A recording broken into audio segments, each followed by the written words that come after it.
Good evening, ladies and gentlemen, this is Teners the Human and welcome to this battlefield strategy guide for the Greek cities. We've already had a good look at the campaign strategy, so it's time to see how that all feeds together and how we can make this work on the battlefield.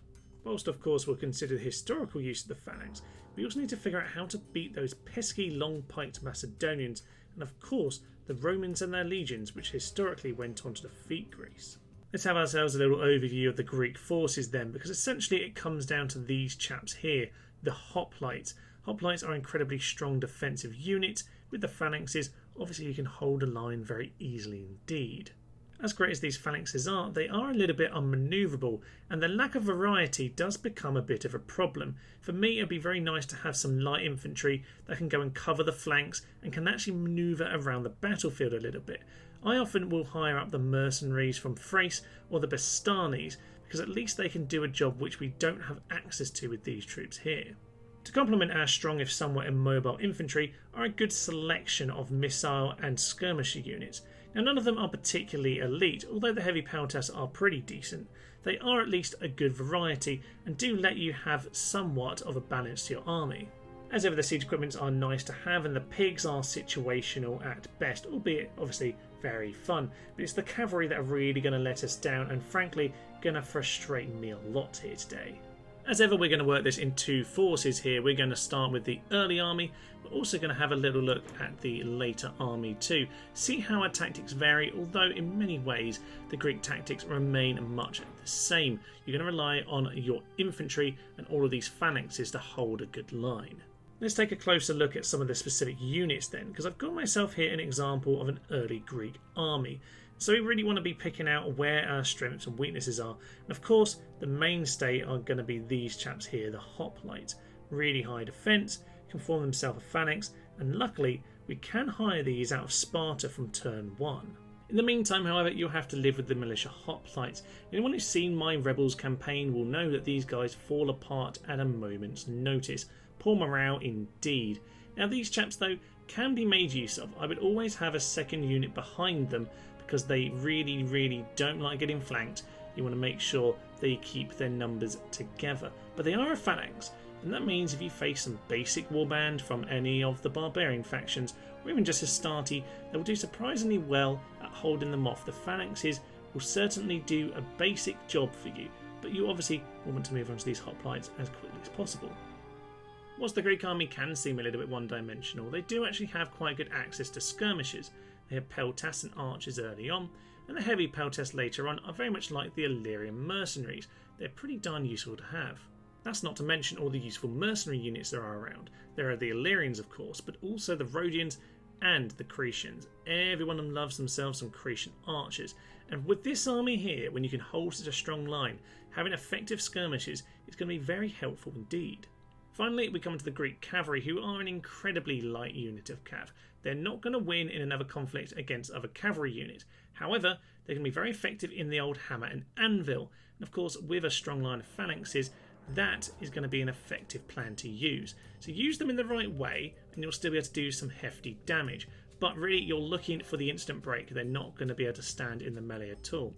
However, fast moving is very important. You can mop up all of the routing units with ease, and most importantly, these guys will always be able to chase down the enemy general and make sure they're all slaughtered on the battlefield.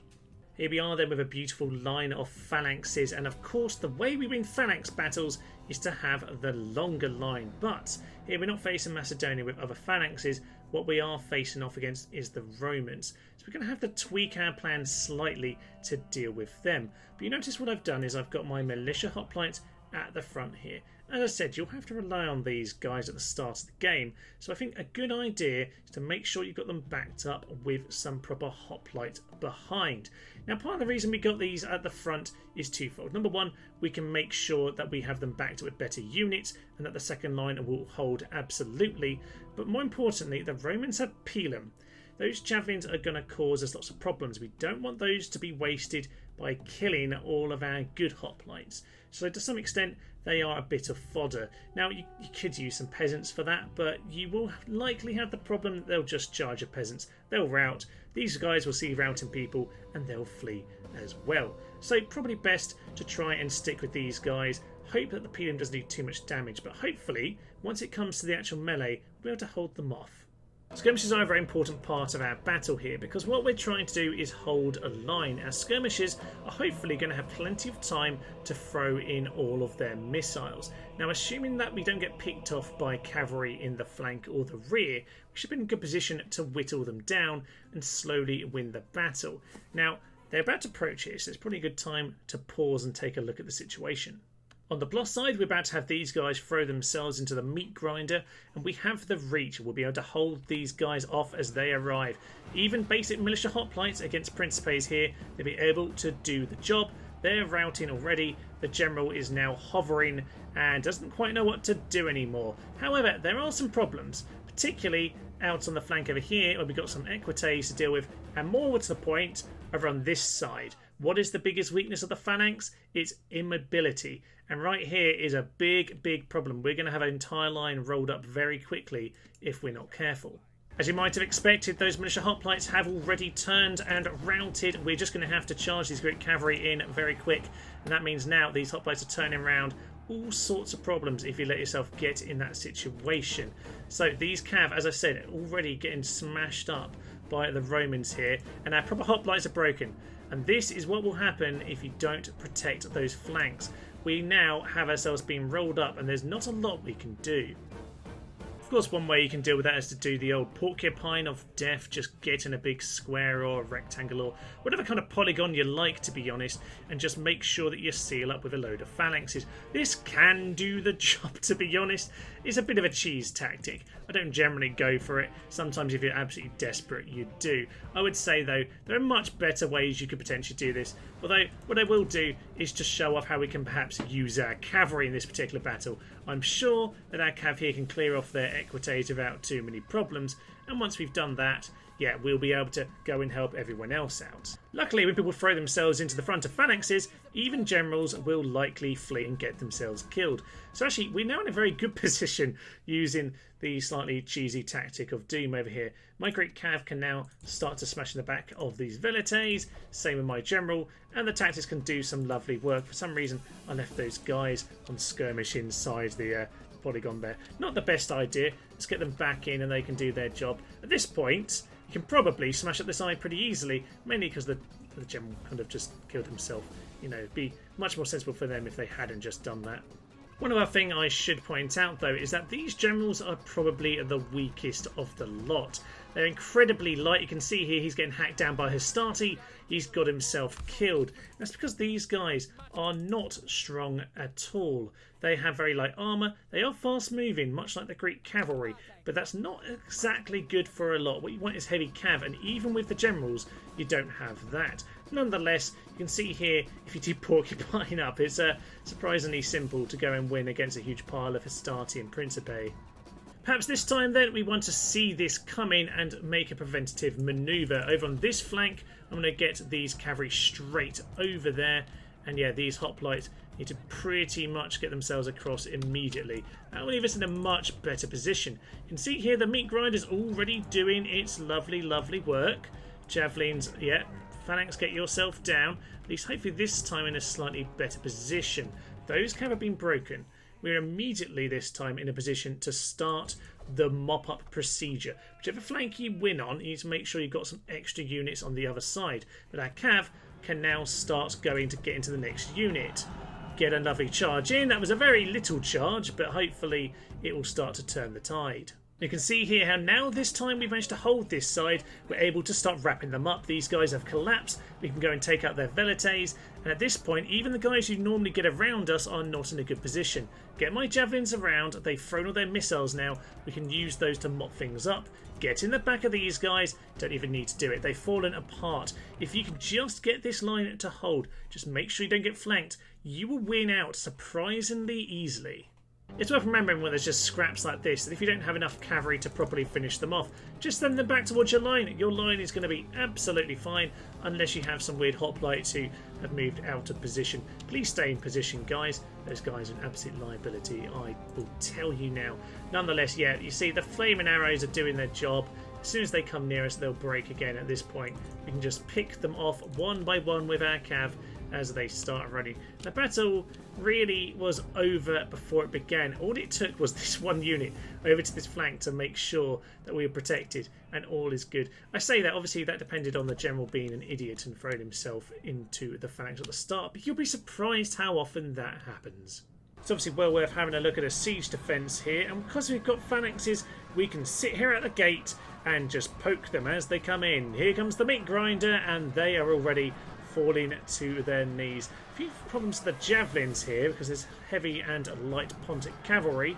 This is actually the battle at Nicomedia around like turn 3 or 4, but yeah, we should be absolutely fine just chunking them as they come in. I've got myself a really tight angle around this door, so the amount of spikes is ridiculous. Yeah, already gone. This is a faction error, faction leader, I'm not sure which, 41 men, so it's a big unit thundering in now. We'll see how this goes for us. Hopefully we can hold. As you might imagine, the general is actually able to start pushing through, so at this point I'm going to bring the general into it. I held him back earlier because of the sheer amount of javelins, but you can see here just how simple in general it is to defend with these chaps here. Hopefully they're able to hold. We're going to take some damage, but when you can take on a pretty good force with just a few militia hoplite, which defends your cities pretty darn well.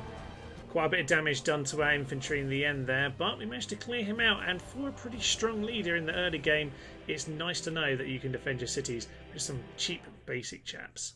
Before we go look at the late game army then, let's have a very specific look at this battle outside Messana, because if you really want to take the campaign to the Romans early on, I suggest head straight in there on turn 1, and you certainly can do it with the force you've got here, although it'll be a little bit tricky. What we probably want to do is hire these guys up. Certainly the hoplites, but I quite like the mercenary peltast as well. As I said, skirmisher units are quite useful when you've got yourself the Greek phalanx line. So I'm going to hire those up, and let's go see what we've got to take on. So, 2 armies here. Quintus Scipio, himself a few Hastati archers and Velite. They've got experience, so do be a little bit careful. Could be problematic. The main advantage you have though is that they're split up, so you can take them out separately. Here, 3 Hastati and the faction leader. Those 49 men are actually going to be the trickiest part of this. We really need him to be just a little bit suicidal because you don't have much cavalry for this. Turn 1, this is the only cavalry we're going to have, and as I said, we are weaker than their cav. So let's head into this battle and have a quick look at how you can win it. Straight away I'm going to start moving my line forward. I really want to take up this force before the others get too close.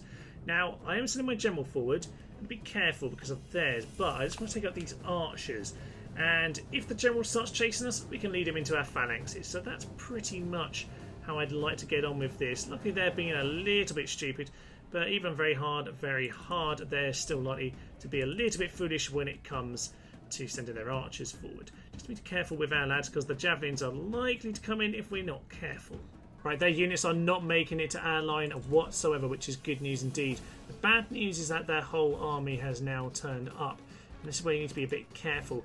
These military peltasts can certainly be auxiliary infantry, and that's where I think the heavy peltasts later on, and indeed the mercenaries, are very useful indeed. 4, 6 and 9, a lot better than our basic chaps, but do use them as light infantry and to cover your flanks. That's certainly a good and sensible plan. At this point they have joined together, but you'll notice now being chased by their general. This is not the best news, but in some ways is not terrible either. What I want to do is pull him back towards our line. Now we've got the classic problem of the Pelem about to damage us here, but I'm not too worried about that because I do have my general being chased, just pulling them towards my line, which is good unless you get stuck. Don't let them get stuck, just run through the line. Just get yourself back here. It's a very good general, by the way, this guy. You really don't want to get him killed. Hit the back of them, plough straight through to your own line, and that'll be good. They're broken, get behind, and let their generals throw themselves to their death. This guy now can just stay behind this line, keep himself safe. Very good indeed. Now, our line might well break from that. It won't like the double charge, but there we go. One pointy stabbing there, and the second units of hoplite will hopefully be able to do the job. And these Illyrians, as I said, are very good, or these are just the basic mercenary peltasts, very good at getting around the back. So if we are lacking infantry or lacking cavalry, then that's what you want to be doing. Think of Troy. Troy's just come out, of course, and you're lacking cavalry there. What do you want? You want light infantry to do the flanking instead. So that's what we're going to do. General, get yourself around here. Be marvellous. Let's not worry about any of that. Get yourselves into the general.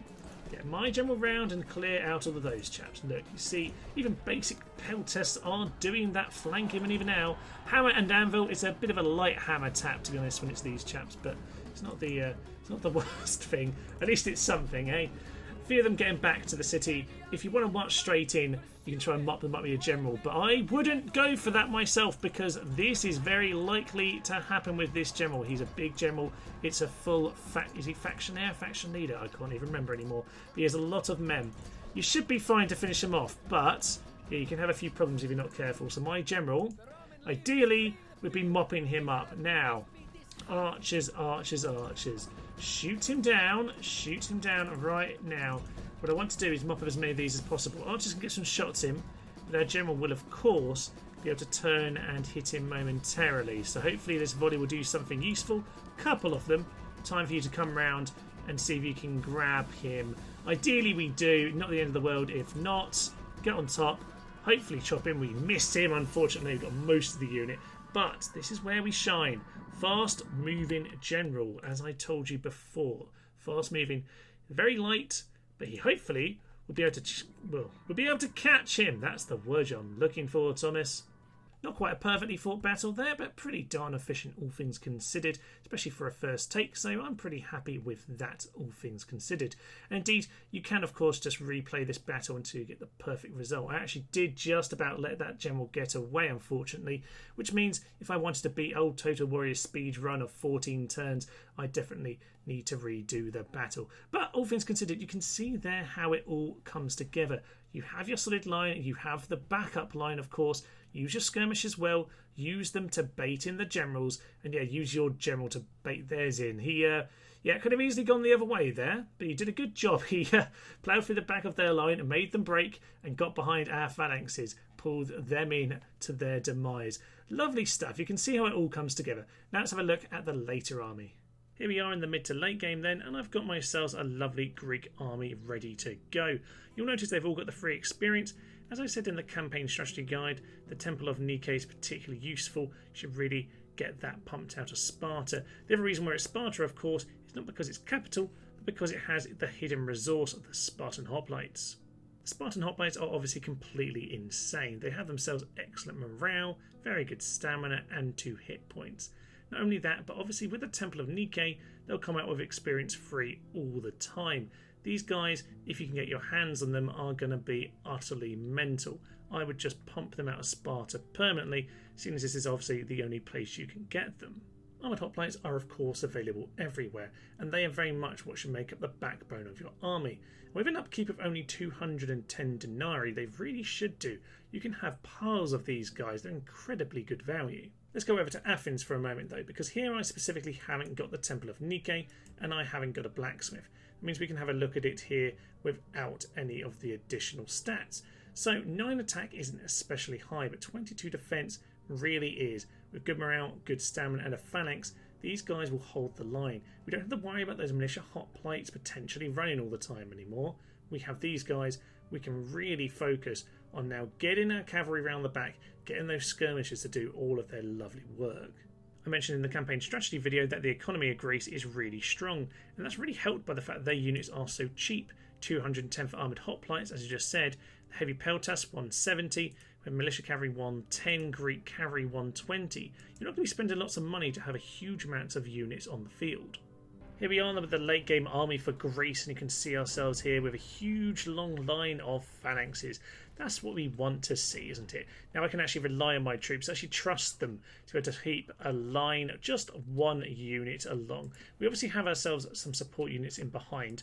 The Cretan archers are of course much better than the basic Greek chaps they get, so I'd rather use these mercenaries wherever possible. But of course what I really want to look at for now is the peltasts in behind, because these chaps are a big upgrade. Keeping a couple of units back here to go and make sure any flanking is immediately dealt with. What I'm actually trying to do is get a little bit of awkward skirmishing going on. Now if I can get the Great Cavalry around the back, quickly take care of the onager, get them out of there, then we should easily be able to keep ourselves safe. You can see they're doing the same thing again over here with the Nile Cav. So it might well be worth trying to reorganise your army just a little bit as you go. It's not always the best thing to be doing, but actually on this occasion possibly best just to get my Cav straight over there, because we've got them free. They might as well go and clear those guys off. So yeah, be proactive with your cavalry, because your line will be able to hold, but only against so much. Just get these guys to turn around. If they want to charge me, we might well lose a unit, but I'm happy to do it if it means we get the charge in from the generals. Good. Okay, we've got their cav, which is kind of the main thing early on here. We can capture their cav. We should be in a fairly good position. In some ways, it might seem like a waste for our chaps over there, our Greek cav. But if they can just hold them up and take care of it, then I'm happy to try and take on the rest of this army head on. Always believe in your infantry when you play as Greeks. That's really the main thing to say. And with the potential there for a bit of flanking dealt with, we should be in a much better position, actually. These guys will probably get themselves slaughtered as they flee. Peltas, get yourself back into position. So you can see how now we've managed to stagger them quite nicely. Some of them being pulled out here by skirmishers. Others have already been fleeing from the field. And this means that with the onager about to be killed, we're in a good position. One unit we haven't looked at is the militia cavalry, who I think are incredibly useful, to be honest. Their stats aren't particularly high, 6, 6 and 6. But realistically, they're more about the tactical prowess than anything else. They're really, really awkward to deal with. Something that I really commented on quite a bit when we faced the Numidian cavalry as Carthage. Yeah, as I said, with 6, 6 and 6, they're not exactly hard-hitting, but they are incredibly awkward. So if you're facing the Macedonians, who, for example, have themselves longer phalanxes than you can no longer really rely on your infantry anymore. You're going to start to have to find other ways to go and beat the opponents. And that is probably by using these guys with their annoying little javelins. So we can cause them all sorts of problems. These are quick and light as they go for cavalry, but we can cause them a lot of annoyances. I'd probably say put your infantry as far away as possible, buy yourself some time. Ideally, you'd have some archers to shoot them with as well. But we don't on this occasion, so we can have a little fiddle round. Especially fun since we didn't look at these guys last time. It's particularly fun when they get themselves stuck between several units, and at some point they get themselves isolated.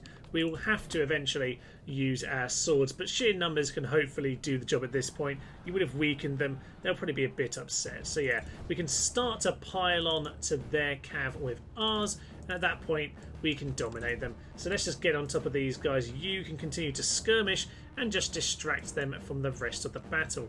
Meanwhile, yep, we are winning this flank. We can start to get around the back, because we are going to have problems when we start hitting pike on pike. Lovely.